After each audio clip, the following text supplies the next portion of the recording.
Je m'appelle Simon Noguera, j'ai 26 ans et je pratique un sport que j'appelle le freerun. Eh bien, c'est l'idée d'utiliser le décor qui entoure le corps et d'utiliser les compétences du corps dans le décor. Si je suis dans la forêt, eh bien, je vais travailler mes gestuels avec le décor qui est là, les arbres. Et si je suis dans la ville, alors je travaille avec le décor urbain, entre autres, les bâtiments. Alors c'est vrai que moi j'ai poussé un peu le délire de cette pratique en non seulement m'appropriant les gestuels de mon corps, mais en plus en m'émancipant des petites règles d'usage, de vie, c'est-à-dire ne pas forcément monter sur les toits des gens. C'est pas la pratique c'est pas d'aller sur les toits. La pratique, c'est de s'approprier son corps d'abord. Moi j'ai découvert cette pratique quand j'étais au collège. C'était le début de YouTube, moi c'était il y a une quinzaine d'années. Et voilà, c'était un personnage qui faisait un wall flip, c'est un mouvement où il court sur le mur et il fait un salto arrière en plein milieu de la rue. Et en voyant ça, je me suis dit waouh, ça c'est beau à voir quoi. Je passais des heures à l'école à suivre les cours en espérant que la récré arrivait bientôt. J'étais assez solitaire et assez dans ma bulle à l'idée de faire juste ce qui me plaisait quoi. J'ai été jusqu'à un bac professionnel dans la vente, la négo et la com. Et à terme de ces 3 ans de bac, j'ai obtenu mon diplôme.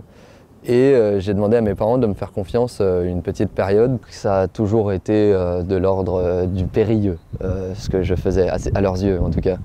Du côté de ma mère, c'était au-delà du périlleux, c'était impossible pour elle de voir ces images. Elle en faisait des cauchemars et c'était pas évident. Mais ça se soigne au fur et à mesure du temps. Mes activités aujourd'hui professionnelles, ça ne fait que travailler autour de la notion de mouvement, de gestuel. Oui, dans ma carrière professionnelle, il y a eu des moments qui m'ont donné, on va dire, des visibilités que j'avais pas, ou une visibilité que j'avais pas.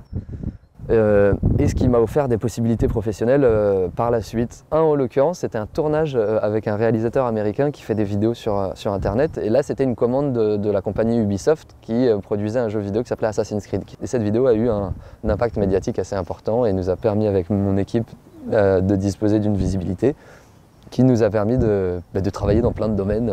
Il y a eu le théâtre les années passées, il y a eu des spectacles vivants. Il y a du spectacle de rue, il y a des partenariats avec des marques dans l'optique de mixer les images de marque avec l'image de cette pratique sportive et de street culture. On a pu aller donner des cours dans différentes écoles, quoi.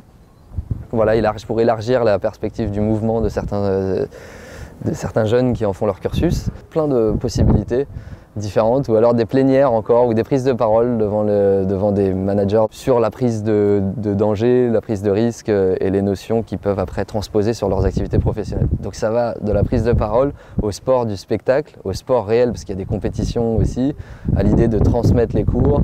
Et ce que je ressens quand je fais de la grimpe urbaine, mais simplement une violente impression de liberté. Évidemment, on ne court pas sans savoir ce qu'il y a derrière la cheminée, on ne saute pas dans le vide en fait, le but c'est de rester en vie.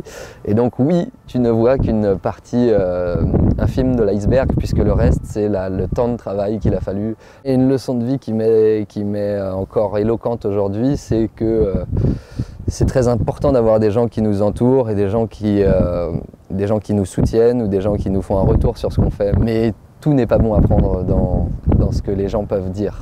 Si on pense avoir quelque chose qui nous fait vibrer à l'intérieur, je pense qu'il faut juste pousser ça au maximum, suivre la flamme intérieure, et en fonction de si elle est grande ou petite, je sais si je suis ou pas au bon endroit.